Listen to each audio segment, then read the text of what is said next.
and welcome to our event this afternoon, Connecting Nature to Creativity, Community and Mental Health. I'm your moderator, Bridgette See, and I'm honored to be in the presence of 4 esteemed panelists who will be sharing their knowledge and opinions on the topics with us today. A quick introduction first. On my left, Professor Kua Ee Heok, Professor in Psychiatry and Neuroscience at the National University of Singapore. Maxel Ng, Deputy Director of Community Horticulture at the National Parks Board. Dr. Shawn Lum, Senior Lecturer in Ecology at NTU and President of the Nature Society Singapore. And Esther Vincent, Editor-in-Chief and founder of the Tiger Moth Review, an eco-journal of arts and literature based in Singapore. Now, today's event is a hybrid one, so we do have a live audience here with us, and we're also streaming live to you in your homes through Facebook. So we will be giving you some instructions later on how you can join us for the Q&A session. Now, before we begin, I'd like to give a quick recap of this year's Read Fest, which is about the journey of self-discovery through the idea of rebooting. Now, it's anchored around 12 key books and topics. This festival has over 60 programs for the public, covering topics from how we approach nature, creativity, identity, technology, and even cookery. Today's panel was actually inspired by this title, The Way Through the Woods of Mushrooms and Mourning by Malaysian author Long Lit Woon. This book is about the author's journey through grief and how nature became her lifeline by opening up a whole new world to her. All right, so now we'll start this presentation first with Prof. Kua, but please allow me to give him a quick introduction. Prof. Kua has dedicated more than 40 years of his life to the field of psychiatry with a special interest in dementia and depression. A prolific writer and researcher, he's published more than 300 papers, 27 books on psychiatry, addiction, and aging, including a novel. Prof. Kua has been studying the relationship between mindfulness and nature for many years. Last year, he edited and contributed to a book called Nature, Health, Happiness, on the positive effects of nature on our mental, physical, and social wellness. Prof, over to you. Thank you very much, Bridgette. I'm delighted to be here, and it's a beautiful afternoon here, and to thank all of you for coming here. Before I begin, we should thank also the National Library for organizing this seminar. And the focus of the research in the NUS for the last 8 years is on the therapeutic rainforest, probably the first study in Asia. And it's all in this book called Nature, Health, and Happiness. And in fact, someone told me that it is probably the first book in Singapore that has a commentary in the New York Times. And the commentary says it is a must-read book. 3 months ago, there was a World Congress of Psychiatry, and I presented some of the data on a Saturday evening.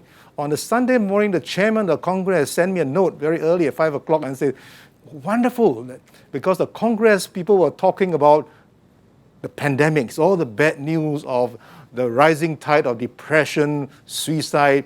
But they say, hey, there's interesting data from Singapore about prevention of depression and building up mental resilience. And they say, this is wonderful. Now, in the world of medicine and in science, there is always a friendly competition, a contest of ideas.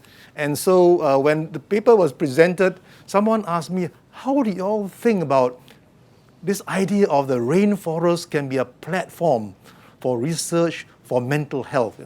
So I told them it all started, in fact, a few years ago. We had something on the therapeutic garden. Let me see.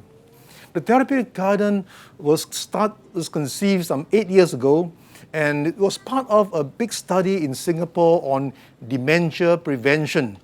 And this program had been started off 15 years ago, and There are lots of data. In fact, somebody from NParks, Angela Sia, is doing a PhD on this study, and we found not only improvement of their mental and physical health, but also the improvement immune system in the body. And the data was so dramatic that we published the big journals, and we were interviewed at BBC in London that gardening can improve the immune system. We took the blood of elderly people before and after the study. And all these are in a book called The Colors of Aging. I want to tell the world that aging is not all dark gray and bleak. There are lots of interesting people in Singapore who are 80 or 90 are still very productive. There's so much of pessimism about growing old. Now, this book has been reviewed in the British Journal of Psychiatry, and the professor from London said, this book must be read by Bill Gates, because 3 years ago, Bill Gates told the world he'll give $100 million to whoever can find a drug for the prevention of dementia. So the prof in London said you can never find a drug for the prevention of dementia. You should read this book from Singapore about what you can do. It's a non-drug approach. So I won't talk about this book anymore, but just to let you know that there's an interesting book from Singapore that's very well reviewed. Now, after we had published the research papers, I was invited for a nice lunch, a fish head curry at Dempsey Road by Maxel's boss, the chairman of NParks, and together with our former Speaker of Parliament, Mr. Abdullah Tamuji. And the chairman asked me, are there any new ideas? As I mentioned to you, the world of science and medicine is the contest of new ideas. So I told him, why not we do some studies in the rainforest? Some of you may not know there are only 2 cities in the world with rainforests in the city, Singapore and Rio de Janeiro. And so it's very, very exciting. So we started a study. But we don't want to do a study like forest bathing or forest therapy. It must be better than that. In the world, the context idea must be better than forest bathing or the forest therapy. We call it the therapeutic rainforest. And the study is called Nature and Mindful Awareness. There are 3 components. The first part of it is to walk mindfully into the rainforest. Sometimes you just walk through the forest without thinking about what you're seeing around you. So mindful walking was, we have someone who is very well trained, Mrs. Wee Gyok Hua, who's also been listening in, and they are trained in mindfulness, a mindfulness that we conceive here in Singapore, called mindful awareness practice. We've done a lot of research. We've done brain scan on people who have gone to mindfulness. The first study in the world of mindfulness on elderly people here in Singapore. And besides walking mindfully to the rainforest in the Botanic Gardens, I told the chairman of NParks, can you get one of your staff to follow us in this walk? Because we often walk to the forest, or for that matter, we walk on the street of Singapore or drive, we see a lot of trees. And a few months ago, there was some trees with beautiful flowers. They thought it was like cherry blossom. What are the name of the trees? We don't know. So the CEO of NParks, fortunately or unfortunately, arrowed Maxel to come along with us. He must wake up the crack of dawn at 5 o'clock. The study started at 7 o'clock in the morning, about 20 people. So Max will come along with us, together with another friend called Paul, and then they'll tell us what tree. Sometimes you walk to the forest, he'll tell you, that is a julotong tree. That is the changi tree, That is the tongkat ali for treatment of erectile impotence. The medicinal trees. So at least you find it's interesting, isn't it? At the end of the 1.5 hours walk, they will sit down to have coffee. The coffee chat is not idle chat. It's about how to improve or maintain your physical health, control of diabetes, their diet, and also about mental health. But we became to know each other better. Most of the people we didn't know, but they were all fairly middle-class people. They were all some of the retired professors, senior government servants. So at the end of the talk, what happened to them? After 10 weeks, we found that a qualitative study, their physical health improved.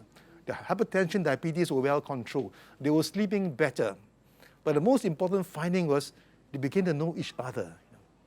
Beginning of the study, they didn't know each other. So there's improvement in terms of social or connectivity. Now, we're in the midst of the pandemic, and this is very important now. The pandemic will succeed in any country if not only that we look after ourselves, but also there is community resilience. The community must be resilient enough. The term now is called the Ecology of Resilience. The Ecology of Resilience has three components: that only the physical health, the mental health, and the social health. So you see, when they walk through the forest and they begin to enjoy the forest, they find out they've developed a compassion for the forest. And so these people all gave a donation to NParks. And NParks decided that asked them to plant 30 medicinal trees at Hort Park. And because it stirred up as they walked through and talked with friends, it stirred up a lot of empathy. This group of seniors, the mean age of 68 years, formed a virtual choir, and they sang to the frontliners in all the hospitals. You have seen it on television, and it's wonderful that these people can try and sing. And during the talk, we realized that many of them come from very deprived background. They don't come from middle-class people. They come from a very poor background with what they call Dickensian childhood.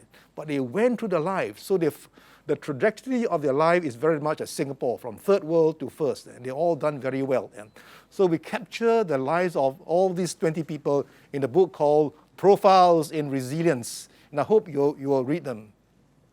Now, so this study is about not just physical health, mental health, but also something about caring for the rainforest. So that's the idea that triggers so much discussion at the World Congress. So someone from Brazil said, hey, this is wonderful, because he told me that, the Amazon rainforest in Brazil is 10,000 times the size of Singapore, but people are destroying it. And that's one of the causes of global warming.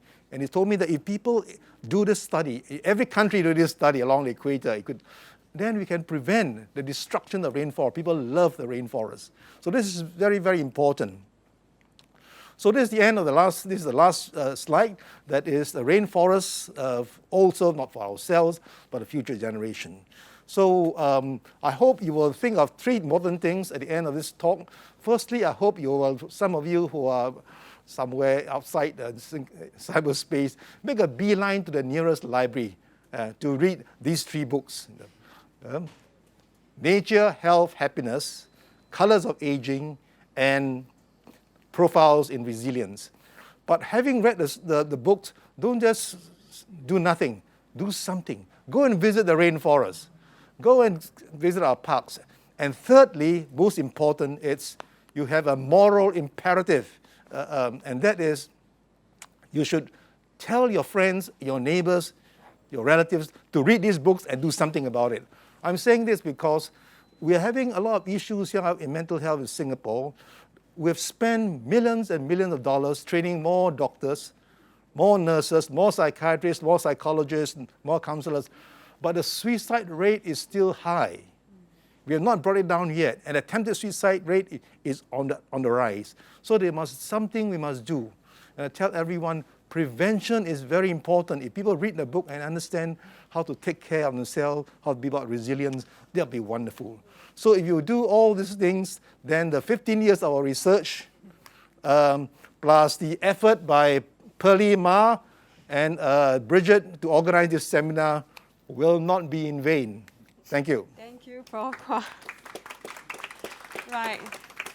Next up on our panel, we've got one of Prof. Kua's close collaborators. He's already half introduced him, Maxel Ng, who is a trained horticulturalist.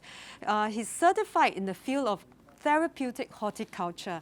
In fact, he's the guy in charge of the development of therapeutic horticulture at the National Parks Board. So he's responsible for all the therapeutic gardens that we have in some of our parks.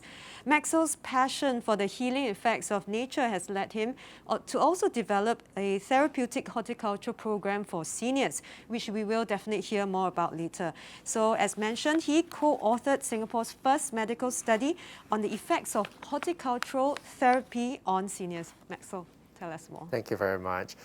Thanks, Prof, again, for his highly energized chat and to get us all excited. Want to jump into action, okay?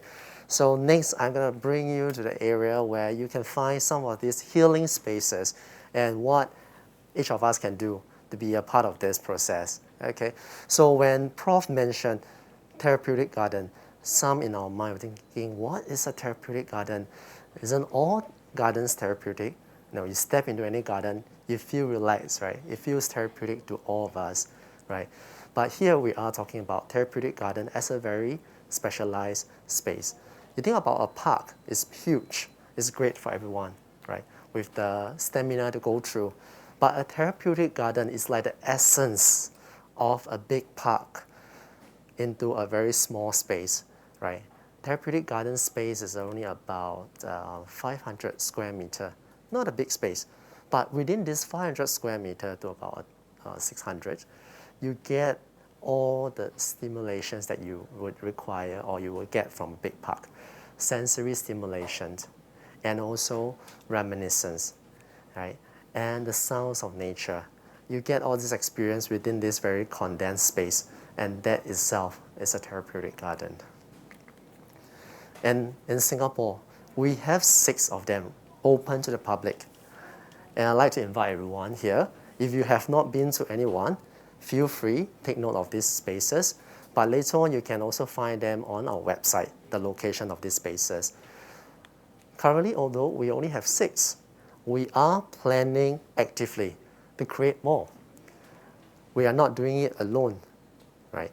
We did our first therapeutic garden with the advice from Prof. Kua and then also the Mind Science Center. But from there onwards, we start to engage the local community. What do I mean by local community? So, for example, if the next location that we are going to is Tampines, we start to engage the residents in Tampines through the CC. We get the interest group come on board. Right? We try to understand the profile there. We want to design a therapeutic garden that can speak to them, that can relate to the profile of the users there. So as we move from one town to another, every therapeutic garden has a little bit of difference in them. So these are the 6, right? The latest, the newest is also at the Punggol Waterway.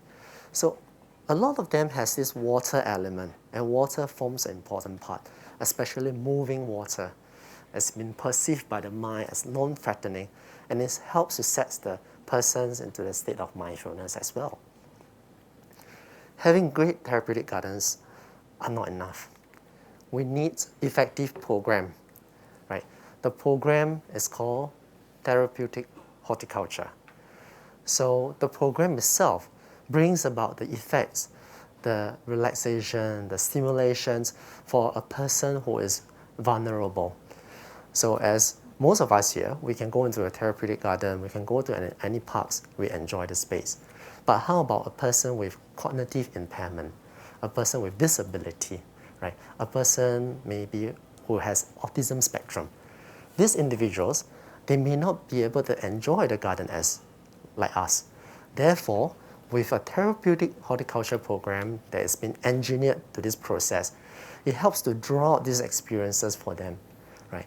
Through a curated kind of program that consists of gardening and also curated routes that we want them to walk through in the therapeutic garden, enjoy different kind of sensory from touching the plants, smelling it, right? The plants in the therapeutic garden, they are all safe, right? Even if they accidentally ingest it, right? It will not be a huge problem.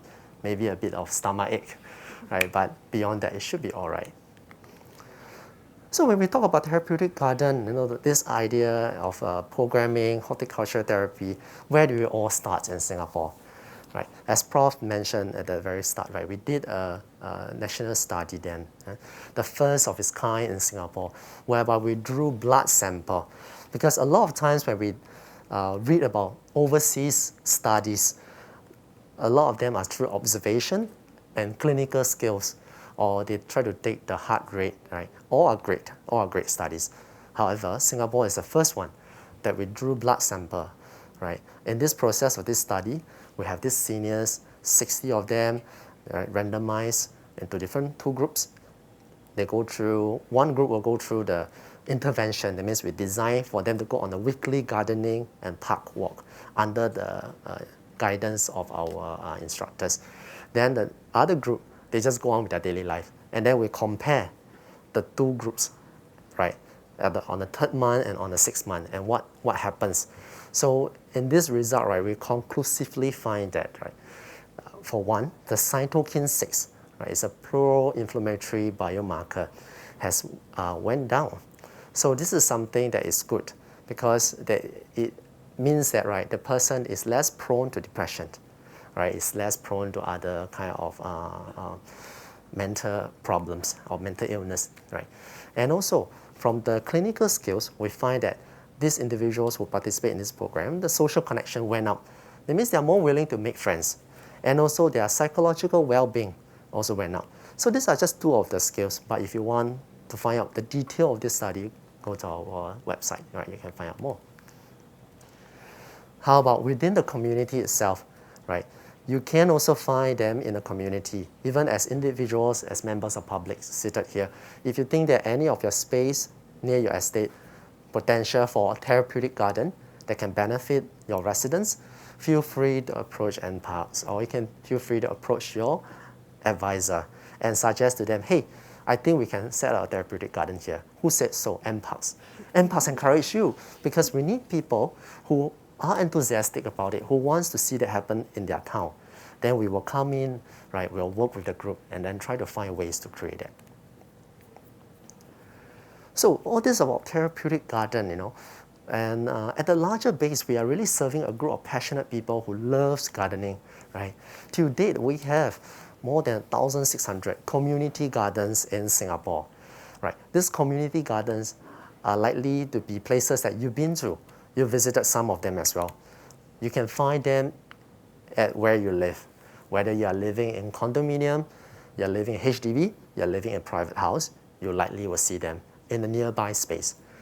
How about if you send your kids to school, right? From preschool, primary school, secondary school, or even in the university, even in NUS, there is a community garden. Sometimes in the school, there are few community gardens, even over at the organizations, whether is it a corporate organization, even Four Seasons Hotels, and all the way to, like this example, ST Engineering. It's a company that manufacture weapons, right? It's the last place we ever think that, you know, a place that's full of steel that's gonna be into gardening, but they are our champion consistently, many years, get platinum awards. So this is what I want everyone to start thinking about, how we can play a part, right, in greening Singapore and come together with solutions. You have problem, but let's think about solution as well, right? As I pass on to the next speaker. Thank you. Thank you, Maxel. I think quite clearly from both Prof. and Maxel's presentation, right, for us to benefit from nature, we quite clearly have to learn how to take good care of it or better care of it, which is where the conservation of our earth, right, comes in, something that our next panelist is super passionate about. Dr. Shawn Lum is a senior lecturer in ecology at the Asian School of Environment at NTU, but he's probably better known as the president of the Nature Society of Singapore, a voluntary position he's held since 2008. Yeah, Shawn calls himself a student of botany and plant ecology, but I think many will see him as a mentor and leader in environmental conservation, particularly for his long-term efforts towards the regeneration and protection of our forests. So Shawn, tell us more about how the society is working towards protecting our natural heritage here. Thank you, Bridget. Thank you, Bridget, and thanks to all of you for spending a Saturday afternoon with us. I just want to say at the beginning, I'm an ecologist. My research interest is in trying to understand what happens when rainforests get degraded and how is it possible to restore them, or how resilient are rainforests such as Singapore's, which are very much reduced in area. So that's my, I make my living doing science and trying to understand what happens when ecosystems are impacted. And in fact, I teach a course in conservation biology. But the interesting thing is I've been on this kind of journey for the past, 40 years, really, to try to understand if we want to save nature, not just for plants and animals, but for people. I think we gain many benefits from nature. Both Prof. and Maxel have demonstrated that. What is the key? Is it to do more science? That's what I want to talk to you about in our discussion, hopefully afterwards. So let me just walk you through very quickly. Far too many slides, I apologize in advance. Singapore, of course, the world would think of us as an urban city-state, but actually we were an island covered by rainforest and mangrove. But very early, within 50 years of Raffles Landing, mostly because of agriculture, over 90% of this rainforest was cleared. So very early in Singapore's history, we lost most of our ecosystems, our habitats. And of course, you might be surprised to think that as recently as the 1930s, late 1930s, there were still a few tigers in Singapore. This, the last one was shot in Choa Chu Kang, I believe, in 1938. We had leopards. We would have had all kinds of. We've lost over half our birds, half our mammals, half our butterflies, and so on. But we still have, a surprising amount of biodiversity. And as a research scientist and somebody doing conservation, we are interested in what are the things that drive the extinction or imperil flora and fauna. One of them would be hunting. For example, within 5 years, just a period of 5 years, this bird called the helmeted hornbill went from being considered near threatened to becoming critically endangered. And what drove this was this sudden spike in hunting for this bird in Indonesia, Malaysia, across its range, which it would have been in Singapore in the past too. And the reason why was people sought this, it has a solid cast, this part up here, which people use for carving. It's called hornbill ivory. There's just great demand for animal products. This is something that was confiscated by Maxel's colleagues at NParks 2 years ago, a shipment of meat destined for Vietnam. But when NParks investigated, at the back of the container, they found the tusks of several hundred elephants and about 2,000 scales of 2,000 African pangolins with a street value of tens of millions of dollars. It's tragic. How do we stop this? We can have science, we can have enforcement, policy, but I just don't think that that's enough. How do we stop the rampant habitat loss in a very unsustainable way? Here's Sumatra maybe 100 years ago. Here's Sumatra when I was an undergraduate 35 years ago. You can see the steady loss of habitats, the original habitats, and there it is today, with less than 5% of the original forests and swamps of Sumatra remaining. But like I said, Singapore, we have an amazing amount of nature still that we can connect with. Rainforests, coral reefs, mangroves, all expertly managed and conserved by Maxel and his colleagues at the national parks.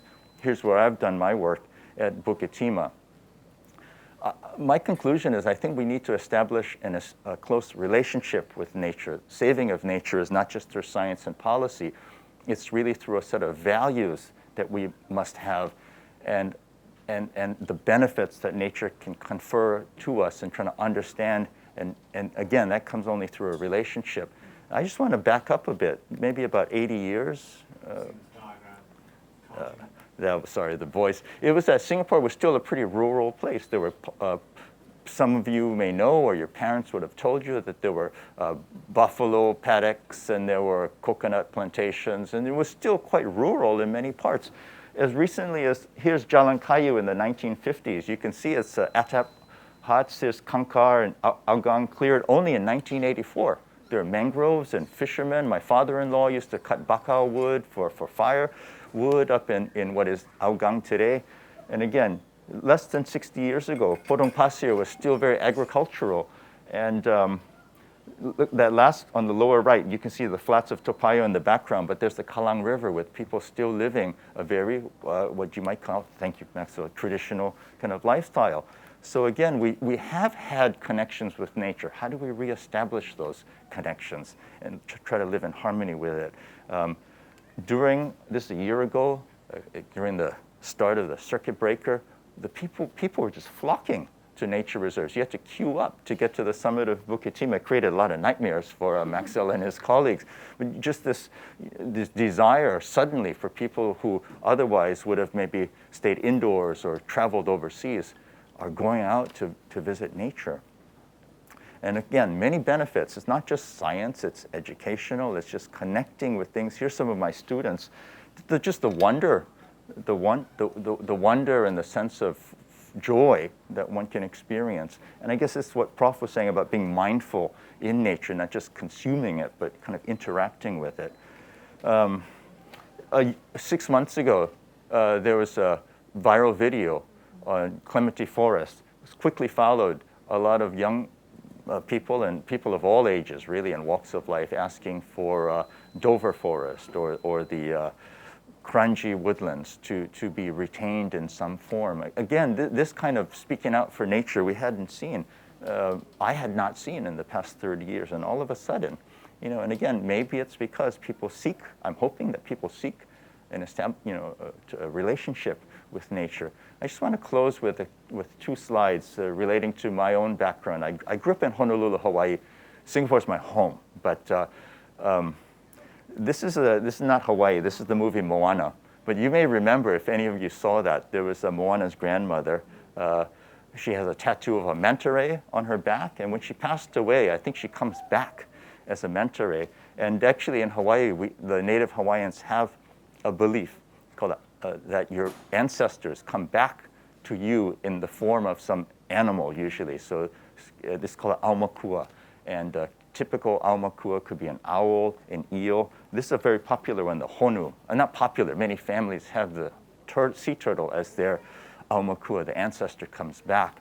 And just to show you how good management of nature is intertwined with humanity, this legend of this is the food that kept Polynesians alive as they journeyed across from this region, from Southeast Asia into Polynesia. They carried the kaladi or yam with them, or taro.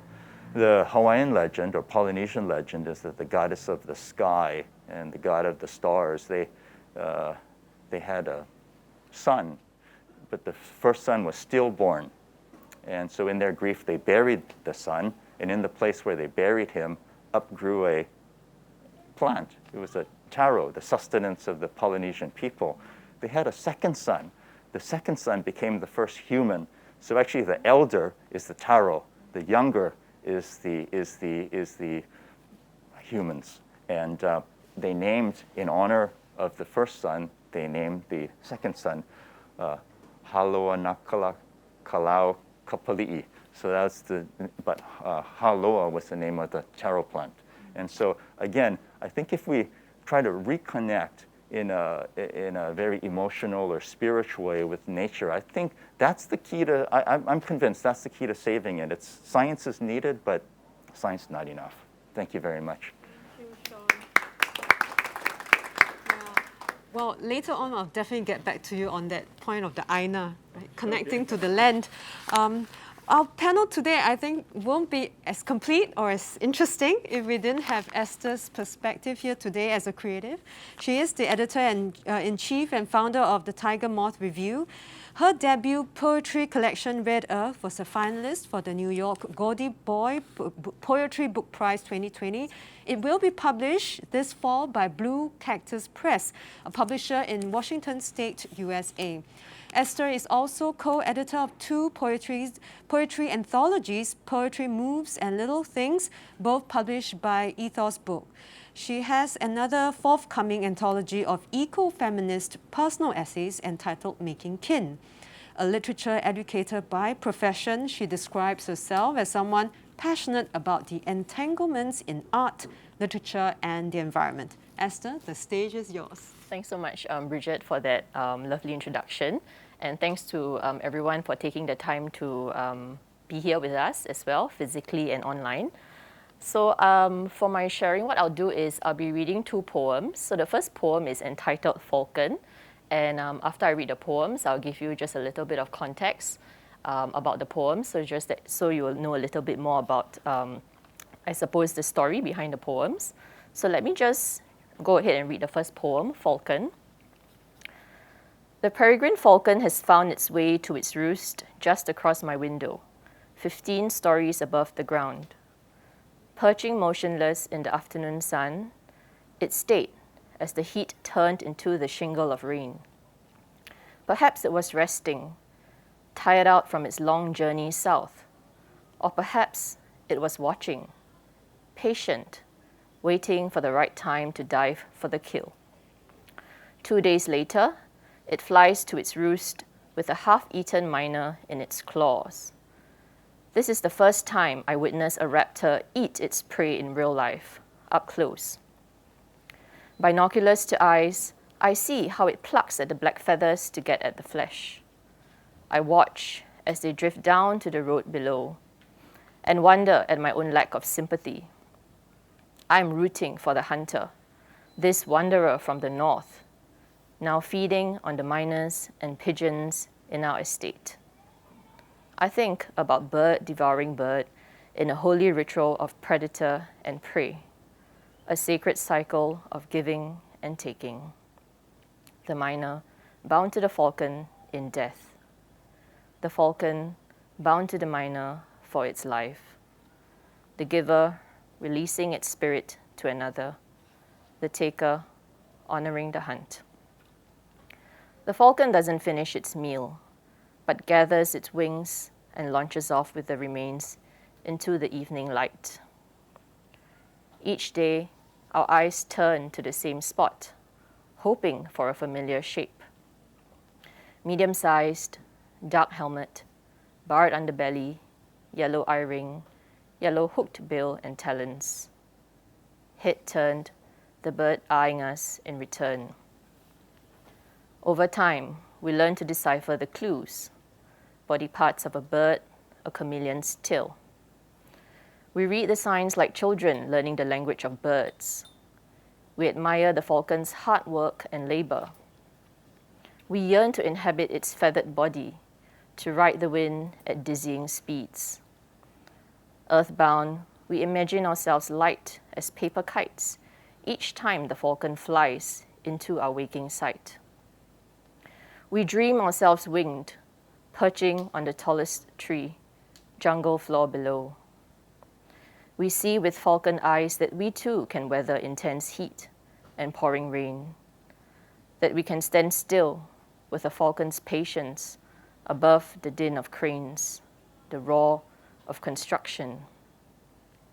We wear our barred plumage with the pride of former juveniles. We circle and drop into a well-timed death to emerge on the other side of our dream, shrieking with life from the tallest tree. So that's falcon. A little bit of context. So this was actually a commissioned poem for the Arts House Singapore for their event Note for Note, and the theme was Universality Supreme. So I'm not sure if you can see from where you're seated. It's quite tiny, but I'll just perhaps highlight certain keywords that I was responding to. So the words like division, separation, ambiguity, and I think I was also responding to the last line that I highlight in blue here. When we finally see that we are all part of this planet, of this cosmos, we will understand that universality is supreme. So this was curated by Arundita, which is why you see her photo over there. At the same time, I was also responding to this Netflix film documentary. Some of you might know this. It's My Octopus Teacher. And it's basically the story of a man, a film director, who forged a relationship with a common wild octopus in the South African kelp forest, sea forest. So I think I was also thinking about my own relationships and whether or not I could form my own, I guess, bond, with a wild creature, a wild animal that could be my teacher in some ways. And so, voila, you see here the peregrine falcon roosting at its roost. So this is actually not the first time it's been here. It was here 2 years ago. And last year, I really started to take note of it and to pay attention to it with my binoculars. I watched it, so you could say that my research or my field work involves standing at the window with my binoculars, just looking so suspicious. So for over 5 months, from October to January this year, I would also take note of the time, the falcon would arrive. I would jot it in my calendar. In my phone, there are actually notes as to when the bird would arrive. It would usually stay for a couple of hours sometimes before leaving. Many occasions there would be food, prey in its mouth, and that's how I noticed what it was eating.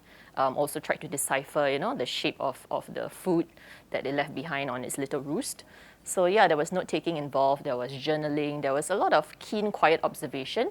And then because this was a commission piece, I did think about the topic, I suppose, and I thought, yes, I do want to write this poem. I do want the falcon to be the subject of the poem. And so I think responding to what Shawn was saying, there is science, there is sustenance and spiritual sustenance. There's also, I guess, engaging through art, through creative writing, through visual art, through any kind of art, music, dance.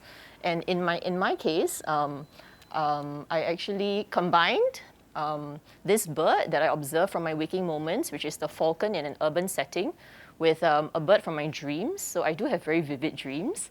I do lucid dream as well. So in this case, the dream that I had was of a grey falcon in a jungle setting. So the canopy, and then there were some emergent trees, and there was a grey heron just right at the top of that emergent tree. And at the back, there was a full moon setting as well. So I did combine these elements. And I guess, the poem that you heard me read is the result of all these, inspirations, various sources of inspiration. And the second poem that I'll be reading to you, let me look for it, is entitled Sungai Buloh Sonnets. So I suppose some of you might be familiar with Sungai Buloh Wetland Reserve. You might also have visited the place or even be quite active volunteers. So 2 lyrics here, Sungai Buloh Sonnets. Number 1. Migratory birds. A long drive in, binoculars to help with seeing. We are here for migratory birds flying in from as far as Alaska, Siberia, Far East Russia, arriving by ancient flyways like those that have come before. They will stop, eat, gather their strength on this mudflat before some push further south. Born with migration mapped into their genes, they listen to instinct, departing for warmer climes, returning home in spring. I turn the knob, a sandpiper perching on a river log, happy in its solitude. At the lookout, whimbrels, red and green shanks, stand motionless, indiscernible to the human eye. Unperturbed by these visitors, resident hybrid storks stretch their wings in lazy aerial circles, signaling home, even if only for a time. 2. The mangrove. At low tide, the prop and pencil roots of the mangrove are visible from the ground. This is how the forest breathes, in sync with the changing tides. The boardwalk brings us closer, yet separates us from this briny world where crabs climb trees every day of their lives. As the tide rises, more seek refuge on tree trunks. I have never been this close to crabs in the wild. The teochews eat them in vinegar. A heavy rustle, the sound of wings above the trees. We follow the movement, binoculars to eyes. 2 juvenile sea eagles back from their hunt rest at the edge of the wetlands, looking out to sea. The Straits of Johor marks the boundary between here and there. Towering columns blur the horizon. Okay, so that was Sungai Buloh Sonnet. So this photograph was taken. You can see, I'm not sure if you can see. Is there okay, no, it's not working.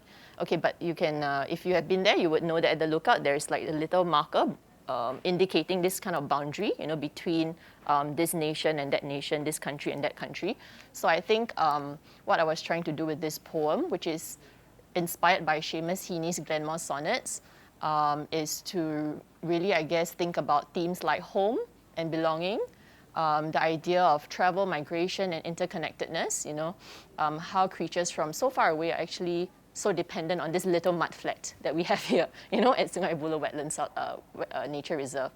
And also, I think, to question socially constructed notions of identity. For instance, the idea of nation and species as very arbitrary, very artificial in creating borders and boundaries when we look to nature and nature teaches us otherwise. So I think that's my sharing for this 5 minutes. Thanks very much. Thank you, Yeah. If you enjoyed our chat this evening and would like to read more on the topic, feel free to download this nature resource package put together by the NLB. Thank you very much, everyone, and we hope you continue to follow the library for great reads and the rest of Read Fest. Thank you.